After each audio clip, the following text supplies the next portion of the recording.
So things that I admire about Indonesians, there are a lot. Their culture is like much more laid back and friendly and like family oriented. And so I like that. I like that walking down the street, you know, a dozen people are gonna like greet you and say good morning. Like that was just great. Every day you just felt like very cared for by the community. And then families as well. Like it's not uncommon to see like a mom, a dad, and like 3 kids all crammed onto a little scooter. And it was just cool to see like how much the parents love their kids and how tight all the kids are together, and just great community. One house that I lived in would flood like whenever it rained too much.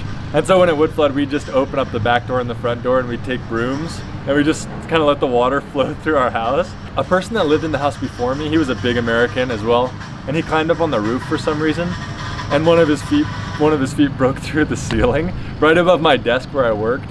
And so when it would like rain, it would always get all my stuff wet. And so we eventually had that repaired, but that was pretty fun. I think public transportation was fun.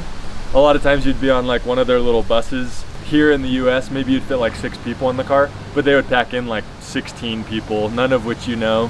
And so that was fun, just to be in close quarters with the Indonesian people. Food over there is like $1 for a full plate of delicious food. So like probably like 1/10 of what it is here in the States. We would just eat out every meal at these little restaurants, which was a lot of fun. Being able to just like eat well on what in America like wouldn't get you as good a food. We could live on a few $100s a month and live very, very well. The exchange rate in Indonesia is like 15,000 rupiah to $1. And so like $100 is like almost 2 million rupiah. So it was fun to be like a millionaire for part of my life. So Indonesian culture is starkly different than what we have in the US for sure. Although Indonesia is not like an Islamic country, there is majority Muslim influence. And I think like they get a bad reputation sometimes, but the reality, at least in Indonesia, is that they are so kind and like really good, faithful people. And so 5 times a day, you always get to hear their call to prayer, to sholat. And so just like on all these loudspeakers, you just like hear this cool like call to prayer. And even at like 4 in the morning, you'll get woken up and you'll look out and there would be like these like elderly people shuffling to the mosque to pray. And that's like happening 5 times a day, every day. Also, they have like a lot of religious holidays that are very different. There's one that's like a sacrifice day. And so the day before you see like all of these cows and sheep and whatnot in the streets, and then sacrifice day comes and the next day none of those animals are there anymore. But we got to witness that, and it was like not wasteful. They would sacrifice them with like their religious rites or whatever, and then they would give the meat out to the community and share it. And so it's like everything that they do, I feel like, is very community oriented. Also, style is a lot different. A lot of it's influenced by like Islamic clothing, where men wear like the longer, baggier pants. They'll have like the wraps. Men will wear like a wrap around their waist, which here like is more of like what a girl would wear, like a skirt. Over there, it's like something that a man wears. It's religious clothing. Women cover their faces and their heads, so they wear like hijabs, where they can just see their face. And that's another one of their like religious beliefs, that's something they need to do. Some will even cover with a burqa everything except for their eyes. And so you see that a lot. They're very like modest people, very respectful of each other, of their families. There's just people everywhere all the time, and people are very comfortable with that. Culturally very different than here, but great. A lot of people in Indonesia have this belief that like because Indonesia isn't as well known in the world, the people there like aren't, I don't know if this is the right way to say that, but like not as special. But I would say that the people there are like some of the best people in the world, even if they're like undiscovered. They have like some of the most beautiful architecture. Some of them have like really great work ethics. Some of them are just like really selfless. And I think that should be recognized. I think there's just like a lot of good people in Indonesia. One time we had to go for a visit and it was raining a ton and flooding. And so we were on our bikes like up to our knees, almost our whole bikes were underwater. We were just very slowly, kind of like on little boats, just like making our way through the very thick water. One of the coolest places I went, it's this safari, kind of think like Jurassic Park. You like, some gates open, you go and it closes behind you, another gate opens and you're in a car, and just like your own personal vehicle. So like they don't give you like any like special vehicle. And then you go through the next gate, it closes behind you, and then you're just in like a huge cage with like lions. And then you go through another one of those breaks, and then there's like tons of tigers, and then the next one's bears, and the next one's like buffaloes, stuff from all over. Elephants. When there were zebras and like safer animals, there would be signs for you to roll down your windows, and you could like feed them carrots through the windows. So that was for sure like one of the coolest things. As far as like animal rights activists, some people I know don't like those type of things, but it was pretty cool to see, once in a lifetime experience for sure. I love zoos in Indonesia because they're like not like here where you can't really get close to the animals. In Indonesia, the fences are like much smaller and you feel like you could like touch the animals. like little chain link fences. At least the zoos I went to. And a lot of the zoos would have like elephant riding, or like you could hold snakes or whatever. And I never actually rode an elephant, but there were tons of places that I could have and probably should have. Because Indonesians have indigenous elephants, Sumatran elephants, so that's kind of cool. There are so many good foods in Indonesia. I think fried duck is probably like my favorite. There's this place called Bebek Sinjai in this island called Madura, and it's like world famous. And there's like 500 seats in the restaurant, and all they serve is duck. And there's a reason, because it's so good. To try to stay healthy, we weren't supposed to eat things like snake or dog, but those are like big cuisine. Some people eat horse, so like you name it, they'll probably eat it. Intestines are big. I ate intestines a few times, and like liver, and they'll make you sick just because they're different. Sometimes they're not like prepared in a way that we're used to. So there's some variety. Yeah, lots of fruits and things that you've never seen before that we don't have here, but that are totally delicious. They love their spices, especially spicy foods.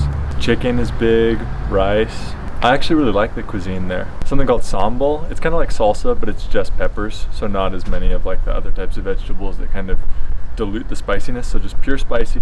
So that was an adjustment at first. I remember the first few months I would eat and my eyes would be watering and my nose would be running and I'd be miserable and like just basically crying in a little restaurant. But over time, I grew to not only realize that spicy food can taste good, but it can actually be really delicious. Something called rendang. It's like this meat that's marinated in like a bunch of spices for like a week or something. It just like really seeps in. Martabak, it's this dessert that they make that is super good. It's essentially just like a thick pancake that they drizzle sweetened condensed milk over and put chocolate and cheese and stuff on, but it's super good, way good. I think that if somebody opened a martabak restaurant here, they could probably be pretty successful. Other dishes, satay is super good. It's just like little pieces of meat on these sticks that they just kind of like barbecue. And there can be chicken or goat or various things, and that's super good. They're not like big into sweets, except for like martabak manis and a few other things, but they like putting like cheese. They don't put cheese on other types of food, but a few of their desserts they'll put cheese on, but not on like normal dinners. It's different cheese too. It's not like cheddar cheese. I don't know. It's like a white cheese, but it's okay. Rainy season, the mornings always start without a cloud in the sky, and it's so sunny and warm and seems so nice. But then some of the people I worked with would like refuse to bring rain jackets because it didn't look like it was gonna rain, but then it always would. But something that was pretty crazy that I loved was whenever we'd travel by car, we'd get to go through like the different forests and jungles and see the volcanoes and things. And I just loved how beautiful all of that was. I remember one day we went to this little island, Gua Creo, and on the island there's a bunch of monkeys. And so we went there and the monkeys were like very friendly and like new tourists. And so they would like try to like swipe your stuff. They took somebody's bottle of tea and like they could unscrew the lid and drink it. And it was just fun to be so close to so many monkeys and like playing with them. So I got some cool pictures. So also in Indonesia, I got to go to the Maluku island chain. And we like visited a bunch of really cool islands. And we went to the little Nira island chain, I think is what it's called. And in the Banda Nira island chain, there's like 8 islands, like 6 of them are inhabited. And for a total of like 10,000 people or less, so pretty sparse. And we would take little boats from island to island, just like little tiny boats on the open sea. And that was wild, because we'd get like so seasick after like 4 hours just getting sloshed around on the waves. But a lot of fun. Even just to get there, we took an airplane that sits like 12 people. So that was pretty cool to fly in like a little airplane. One of the islands, not inhabited, but it's a big volcano just coming out of the ocean. I think it's like 1 kilometer tall above the ocean and like 3 kilometers below the ocean. So it's like one of the tall, like 4 kilometers, it's one of the tallest volcanoes, just a lot of it's underwater.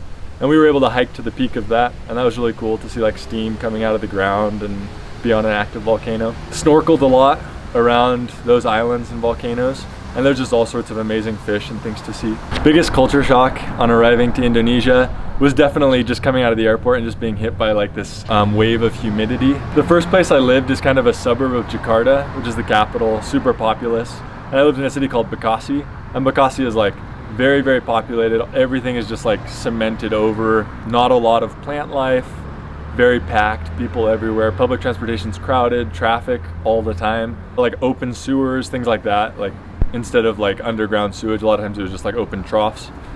That was new. and different. And then how people dressed, the language obviously was a huge difference. All of those things were shocking when I first arrived, but within a few weeks I grew to love those things too. So sports in Indonesia, coming from America, I loved basketball, and we have like the NBA, the National Basketball Association. But in Indonesia, basketball is a very like marginal sport. Not a ton of people play it. In Indonesia, soccer is big, especially indoor soccer, futsal on like small indoor courts. We play that a ton. And the Indonesian people, some are really good at soccer or futsal, so that was a lot of fun to play. They also love badminton. I think that's like the national sport that they take a lot of pride in. I know they've won like 1 million gold medals, which is pretty cool. And I got to play badminton a few times, and like some of the people I played with were so good. They would like hit the birdie between their legs like every time and just like destroy me. And it was a lot of fun to play badminton. Anyway, sports there are so fun, especially soccer and badminton. So animals in Indonesia. And so just in the cities, there's not a ton of like big animals other than just like people's pets. I mean, there are lots of like stray cats. A few people have dogs.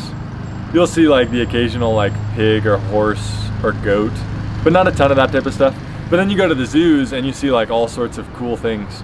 The orangutan is really cool. Their arm span's like 7 feet and they're just huge animals, like 200 pounds, orange fur, big round faces, kind of like a dinner plate, which is pretty cool. I loved orangutans. I did go to one island that had this marsupial. I think Indonesians call it a couscous or something, but it's like, it looks like a giant rat, but it has like a pouch and it lives in trees and has big eyes, and that was kind of cool to see. I know that in parts of Indonesia there are like elephants and tigers and rhinos and all those things, but we didn't see those in the city very much, if at all. Monkeys, I guess we did see monkeys in the city sometime, but usually those were like chained up or domesticated as well. So Indonesia, they have, at least in Western Indonesia, they have a pretty good network. Western Java, they have a good network of trains from like all the cities connecting them. And the trains get to where there are just so many people traveling to and from Jakarta, which is kind of like just the epicenter where a lot of stuff happens. And you'll be on a train and there are so many people that you're literally holding your bag above your head and packed on all sides with people. And the train like literally could not fit another person in. There are people that are squeezing in and then the doors close and certain people can't even fit and they just have to wait for the next train. So that happened a lot, where we would just have to jump on the train as fast as we could. And occasionally some of our buddies that'd be traveling with us would get left behind and they'd have to catch the next train. And so that happened pretty regularly. Most of them were air conditioned, but you'd be on the train for like 2 hours. You could almost relax because there were so many people packed around you. You could kind of just like float on top of all the people, but it was just so tight and pretty uncomfortable. We took buses a lot as well for the longer trips, and a few times on buses as well. I remember a 6-hour bus ride where I had to stand the whole time in the aisle, and the ceiling was low, so I was like hunched over for 6 hours. So yeah, I mean, public transportation moves a lot of people around in Indonesia, way more than in the States. Indonesia, in most of the big cities where I lived, they would have something called the Carefree Day, and it's like Sunday mornings they'd block off the city centers and just let people come ride their bikes or go on walks or exercise. And I enjoyed that a lot. It was really fun on Sunday mornings just to like get out with the communities and see tons of people interacting in positive, healthy ways. I don't know if that's the case in like all cities, but in a lot of the cities I was in, Sunday mornings were just like this special community time. And I thought that that was a pretty positive thing. Voting day, I don't know if this is national elections, but for sure local elections, people would go vote and they'd dip their finger in ink, like basically permanent ink, or at least ink that would last for a couple days. And if they had dipped their finger, then they couldn't vote again. And so that was like the security to ensure that people didn't vote twice. So that was cool as well to see people involved in like their local government. Indonesia does try to be fairly democratic, and I think a lot of people care about the good of the country, which is cool. There are a lot of very like national people, especially on Independence Day. Indonesia's only been around for like a little over 70 years as a country, and so it's like relatively new. Some of the older people like remember when they won their independence, and so that's really cool. They celebrate and play all sorts of fun games on Independence Day. We do like sack races, like get 3 people inside a sack and like race another team of 3 people, just like fun different things. I think they even mandate, most cities or maybe the whole country mandates you like fly a flag on Independence Day, an Indonesian flag. So that was cool as well, just to like be part of that and like fly our own Indonesian flags. Indonesian history, they were colonized by the Dutch for like 300, 400 years, a long time. And then World War II, the Japanese came in and for a few years colonized Indonesia as like an imperial country. But then the US helped Indonesia win its independence, and a lot of like Indonesian heroes fought in those battles as well. Japan was the last country that like came in as an imperial nation and took over Indonesia. Mostly just because Indonesia was like very rich in oil and other natural resources that they needed for the war. and for growth. Indonesians eat rice with like every meal. They say if you haven't eaten rice, you haven't eaten. And so like bread and milk that we drink more here in the States is like pretty foreign to them. Fried rice is super good over there. We love fried rice. They have something called krupuk, but it's basically like somehow they take fish and they like blend it up or something and like as a paste, and they like make these very like intricately shaped balls and like almost like little plates out of these fish, and then you'll like eat it with rice or with your soup or whatever else you're eating. Sometimes they're like little chips as well. I think they're usually fish based, but they come in like all different colors because they'll dye in different colors, and they're pretty good that way. The street type food, there'd be street vendors that could either have like little restaurants set up or like push restaurants. There were also like slightly more expensive restaurants that were like walk-in places that were really delicious as well. To me at least, a lot of the street vendors, the food just tasted way better than like the more expensive nice restaurants. I don't know if they just have like the magic touch, but that was something we found a lot. In most of our houses, there would be people that would go by in the mornings or like throughout the day selling ice cream or breakfast or other things, and so we could just order from them and eat that food, which was really nice, so we didn't have to go out and get food. So learning Indonesian, I came to Indonesia with like 6 weeks of language study under my belt, so not really a lot, just like basic sayings. And a lot of what we learned was more formal than what people speak on the streets anyways. And so it was a big learning curve. When I arrived, I was partnered with somebody who was from Indonesia, from Medan. And so he obviously spoke fluently and he was able to help me some. But it was mostly just like this immersive chance to just try to speak with everybody that I met. And then over time, I would start to like pick up on the different ways of speaking. In English, we have like different tendencies. In Indonesia, there's like a whole different structure of tendencies. And so if I heard a word I didn't know or a phrase I didn't know, I'd always like write it down, and then I'd make flashcards and learn them later. And so that was the big thing, just like increasing my vocabulary and then trying to like go out on a limb and like say things or like use parts of speech that I thought should be used a certain way. And then 2 or 3 months in, I got to where I could understand fairly well. And then maybe like 8 months in, speaking it every day, I got to where I felt very comfortable speaking and explaining abstract ideas, past, present, future, all those things. But the language, fortunately, its tenses and things are really simple, and so that helped. The difficult thing was that there are so many local dialects that influence the language that you had to learn a pretty big vocabulary. Ya, jadi di Indonesia, saya pikir orang-orang di sana mungkin tidak seperti dihormati dengan keistimewaan mereka, tetapi mereka sama berharganya dengan negara yang lain. Misalnya di Amerika Serikat, orang-orang di sini mungkin tidak mengetahui Indonesia dengan begitu banyak, tetapi sebenarnya orang-orang di sini sama berharganya dengan orang-orang di Indonesia.